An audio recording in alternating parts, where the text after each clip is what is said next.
ඔයා ChatGPT ඕන තරම් යූස් කරලා ඇති. හැබැයි කවදා හරි ඔයා හිතුවද ChatGPT එකක් එහෙම නැත්නම් LLM එකක් කොහොමද වැඩ කරන්නේ කියලා? ඔයා එහෙම හිතලා තිබ්බා හරි නැතුව හැරි. අපි බලමු කොහොමද ඒක වැඩ කරන්නේ කියලා.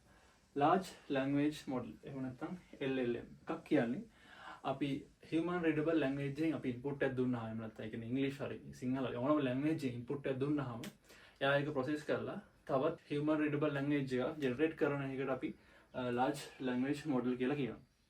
එතකොට ඒක සාමාන්‍යයෙන් මහා ප්‍රශ්නයකට අදාළ උත්තර ජෙනරේට් කරන්න වෙන පුළුවන් ඒ වගේ දේවල් තමයි වෙන්න පුළුවන් සාමාන්‍යයෙන්. එතකොට large language model එතකොට ChatGPT ඔයාලා දන්නවා ඒක AI එකක්. AI කියන්නේ artificial intelligence. එතකොට AI කියන්නේ ඇත්තටම machine learning. එතකොට machine learning වල ප්‍රධාන categories තුනක් තියෙනවා. ඒ තුන තමයි supervised learning, unsupervised learning and reinforcement learning. එතකොට මේ large language model එක ගොඩක් දුරට train කරවන්නේ ඔයාලා machine learning algorithm එකෙන් අපි ඒක train කරවන්න ඕනේ. එතකොට ඒක train කරවන්නේ ගොඩක් දුරට supervised learning වලින් තමයි train කරවන්නේ. එතකොට මේක ඇත්තටම වැඩ කරන්නේ ඔයා හිතපු විදිහට නෙමෙයි.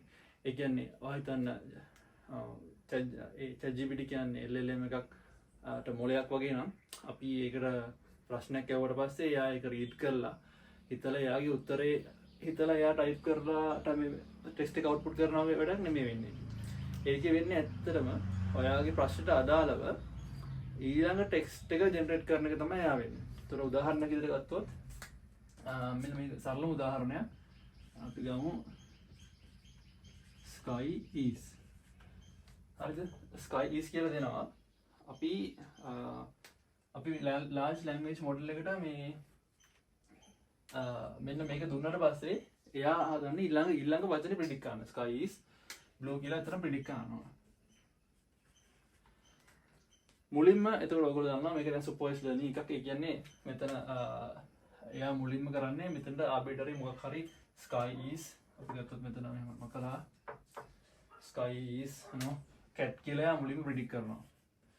ඊට පස්සේ අපි මේකට කියනවා supervised learning හින්දා අපි කියනවා මේක නෑ වැරදි ඕක නෙමෙයි මේක තමයි හරි කියලා කියනවා. එහෙම හරි කියලා කිව්වට පස්සේ එයා එකපාර එක හදා ගන්න නෑ. මේ ටික ටික ඒක adjust කරගන්න එක තමයි කරන්නේ. ඒතකොට ideally අන්තිමට වෙන්නේ එයා හරි එක ජෙනරේට් කරන ගන්න. එහෙනම් blue කියන එක ජෙනරේට් කරගන්න එක තමයි කරන්නේ. ඊට පස්සේ කරන්නේ අපි මේ තුනම ආපහු අපි large language model එකට දෙනවා. ඊට පස්සේ කරන්නේ යා ඊළඟ ජෙන් කරනවා. ඊට පස්සේ හිතන්නකෝ and this is a good day හරි එහෙම ඉතුරු ටික එහෙම ජෙනරේට් කරනවා. කියන්නේ blue ජෙනරේට් කරා. ඊට පස්සේ මේක ඇල්ලම දෙනවා sky is blue ඊළඟ ජෙනරේට් කරන්න කියලා මේ set මේ ජෙනරේට් කරපු ගත්ත එක්කම මේක නිකන් රිකර්සිව්ලි වගේ යනවා. ඊට පස්සේ ඊළඟ එක කියනවා and කියලා ජෙනරේට් කරොත් ඊට පස්සේ ඊළඟ ජෙනරේට් කරනවා නම් අපි කියමු මෙතන and කියලා ජෙනරේට් කරා කියලා. ඊට පස්සේ ඊළඟ ජෙනරේට් කරනවා නම් මේ අපි කැලලත් එක්කම දෙනවා ඒ හිතන්නකෝ ChatGPT කියන ෆන්ක්ෂන් එක වගේ දන්නකෝ. ඒ මොඩල් එකට දුන්නාට පස්සේ එයා ඊළඟ ජෙනරේට් කරනවා. එහෙම තමයි එයා ඊළඟ ජෙනරේට් කරන්නේ. එතකොට මේක ඇත්තටම මේ සෑහෙන ටෙක්ස්ට් ගොඩක් එක මේක ට්‍රේන් කරලා තියෙන්නේ.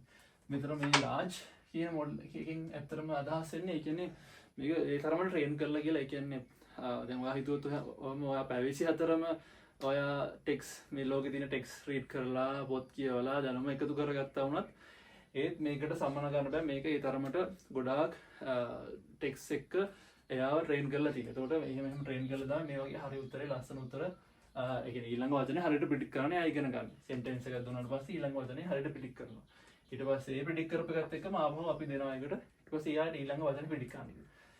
ඒක තමයි බේසිකලිම ChatGPT එක වැඩි වෙන්නේ කොහොමද? ඒ විදිහට තමයි වැඩි වෙන්නේ. අපි පොඩ්ඩක් ඊට අතුලට පොඩ්ඩක් ගිහලා බලමු කොහොමද වැඩි වෙන්නේ කියලා. ඒතකොට මෙන්න මේ sky is blue කියන එක මම අතනම ලියා ගන්නම් ආපහු. මේ සෙන්ටෙන්ස් එක අපි දෙන්න හදන්නේ ඇල්ගොරිතම් එකකට. ඒතකොට ඇල්ගොරිතම් එකේ ඇත්තටම කම්පියුටර් එකනේ. කම්පියුටරේ ඇල්ගොරිතම් එක රන් වෙන්නේ. ඒතකොට කම්පියුටරේට මේ ඇත්තටම මේ වචන තේරෙන්නේ නැහැ. ඒතකොට මේ වචන ඇත්තටම අපි මොක හරි වෙක්ටර් ෆෝම් එකකට අපි කන්වර්ට් කරගන්න ඕන. එතකොට ඒ කියන්නේ නියුමරිකල් ෆෝම් එකකට. එතකොට ඒකට අපි කියනවා එම්බෙඩින්ග්ස් කියලා. එතකොට මේක අපි රිප්‍රසන්ට් කරනවා වෙක්ටර් එකකින්.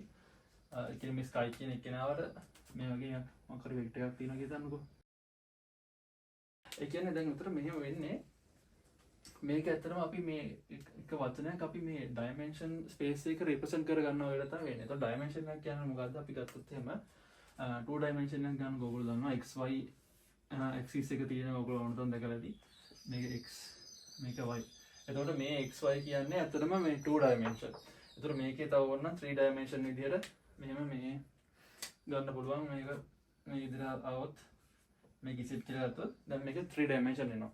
එතකොට මේක තැනක මේ sky කියන එක කියනවා අපි represent කරනවා. දැන් මෙතන කියලා මෙතන sky represent කරනවා නම් එතකොට මේයි කණ්ඩාංක මොනවද? දැන් මේ ටික තමයි මෙතෙන්ට එන්නේ. අපි දැන් මේක simplify කරොත් අපි මේ ඉසෙට් නැහැ කියලා හිතුවොත් එහෙම xy අක්ෂයේ තියෙන කණ්ඩාංක මොනවද?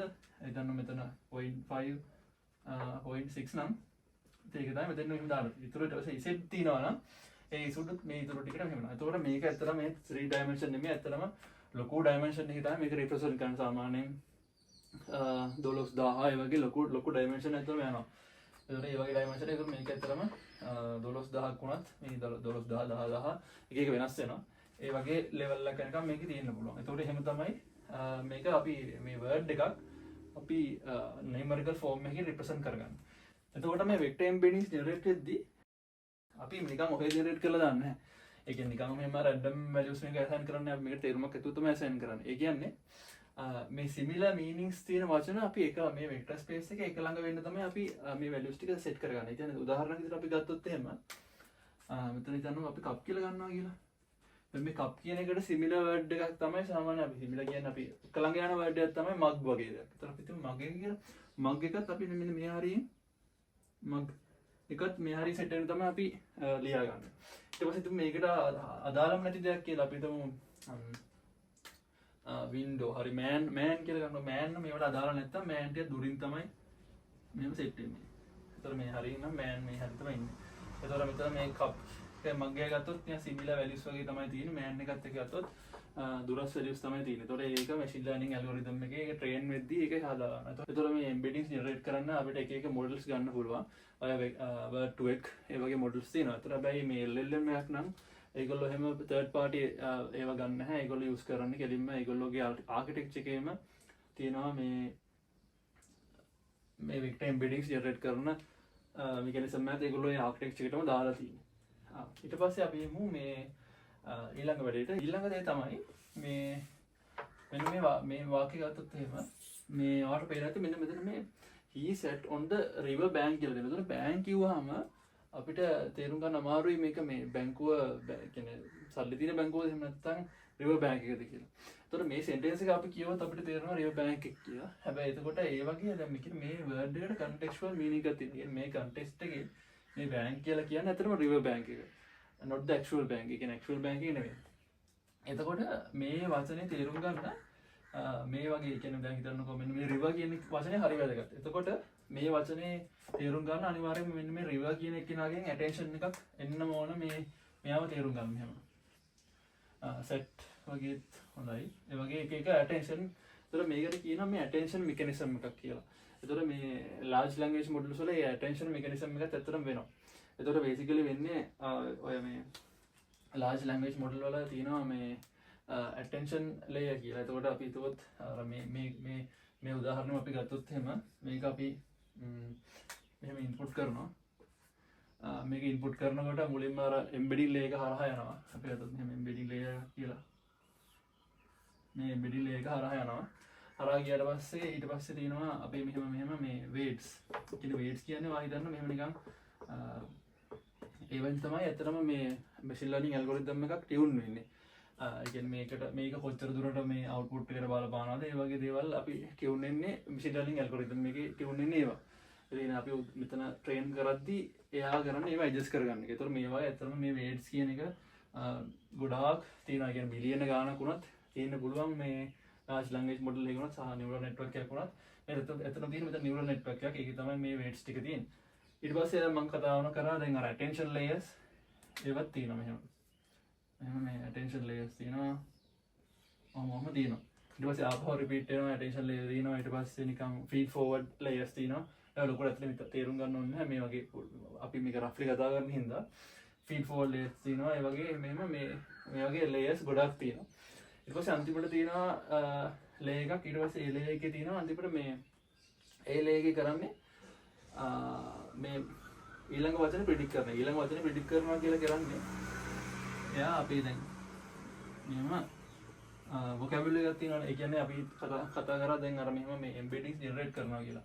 ඒතර vocabulary එකක් කියන්නේ මේ language එක කොච්චර වචන දන්නවද කියලා. දැන් ඔයාලා vocabulary එකක් තියෙනවා. ඒ කියන්නේ ඔයා කොච්චර වචන දන්නවද කියලා. ඒතර මේ language එකට සාමාන්‍යයෙන් වචන සාමාන්‍ය ලක්ෂයක් ඒ වගේ ලොකු ගණන් වල මේ ඒවා තමයි තියෙන්නේ. ඒතර එයා කරන්නේ මෙතන වචන තියෙනවානේ.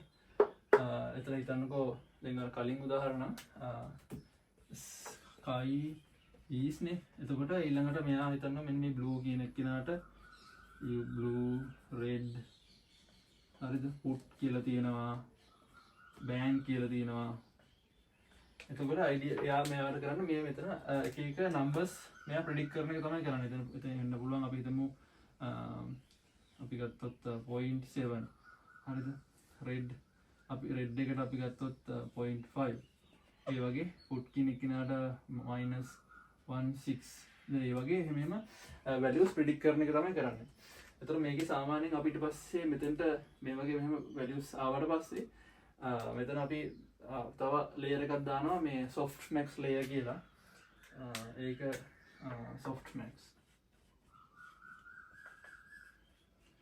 එතකොට මේ softmax එකකින් කරන්නේ ඇත්තට මෙන්න මේ වගේ එනවනේ මේ 0.7 ඍණ ගණන් එනවා එහෙම එනවනේ. ඒවා බිඳුවත් එකත් අතර එකත් අතර තියෙන distribution එකට convert කරන එක තමයි කරන්නේ. ඉතින් distribution එක මෙහෙම ගියොත් මේ බිඳුවත් එකත් අතර තියෙන distribution එකට මේවා convert කරනවා. ඒවල set එකෙම එකතුව එක වෙන විදියට. ඒතර ඒ කියන්නේ මේ set එකම එකතු කරාම එක වෙන විදියට යා softmax layer එක කරන්නේ ඒක convert කරන එක තමයි කරන්නේ. අපි වැඩිම probability එක තියෙන එකනවා අපි ඊළඟට skies දැන් මෙතන probability වැඩිම යාම යනවා මෙතෙන්ට දානවා blue කියලා දානවා. එහෙම තමයි prediction එක වෙන්නේ. එතකොට මේකේ මේ algorithm එකේ ඇත්තටම මේ පිටිපස්සට අපි මේ weight adjust කරගන්න එකට අපි සාමාන්‍යයෙන් කියනවා මේ back propagation එකෙන් තමයි අපි මේ weight adjust කරගන්නේ කියලා. ඒතර එහෙම තමයි ඇත්තටම මේ large language model එක වැඩ කරන්නේ. roughly එතන කතා කරලා මීට වඩා ගොඩාක් දේවල් කතා කරන්න පුළුවන් කතා කරනවා නම් ඊට පස්සේ මේකට අපි ඇත්තටම කියනවා මේ pre training කියලා. ඒ කියන්නේ මෙතන අපි මේ supervised learning වලින් තමයි අපි මේ train කරේ. ඒ කියන්නේ මෙතන අපි blue තියෙන put කියලා આવොත් එහෙම අපි කියනවා නෑ ඒක නෙමෙයි මේක තමයි හරි ඒක blue තමයි හරි කියලා අපි කියනවා කියලා. එතකොට එයා ටික ටික adjust එක තමයි වෙන්නේ. ඒතර ඊළඟට අපි මේක තව දුරටත් මේක ගන්න අපි මේ reinforcement learning වලත් use කරගන්නවා. reinforcement learning කියන්නේ reward based machine learning algorithm එකක්. එතකොට ඒ කියන්නේ machine learning algorithm එකට තමන්ගේ කාර්ය කරන්න දීලා ඒ කාර්ය කොච්චර දුරට සාර්ථක වීම අනුව අපි යාට reward එකක් දෙනවා. ඒ කියන්නේ මෙයා මෙහෙම sky is blue කියලා දාලා එහෙම මොකක් හරි output එකක් දුන්නා අපි ඒක හොඳද නැද්ද කියලා අපි හිතන්නකෝ 10ත් 0.10 අතර rate එකක් දීලා අපි එයාට rate කරනවා. එතකොට එයා මේවා ආපහු මේ weight සම්මාන ඔක්කොම adjust කරගන්නවා ඒ reward එක වැඩි වෙන විදිහට. එතකොට අපි බිඳුවේ අපි හිතනවා 5ක් හම්බුනා නම් ඊළඟ පාරවල් වල ඒක 6 කරගන්න try කරනවා. එහෙම ඒ වයින් මේ ගානට ඔප්ටිමයිස් වෙනවා. හරි. ඒ ටික තමයි ඉතින් කතා කරන්න බලාපොරොත්තු වෙන්නේ මේ වීඩියෝ එකෙන්. ඉතින් මම හිතනවා ඔයගොල්ලෝ අනිවාර්යෙන්ම ඉගෙන ගන්න දෙයක් කියලා අනිවාර්යෙන්ම subscribe කරන්න, share කරන්න channel එක.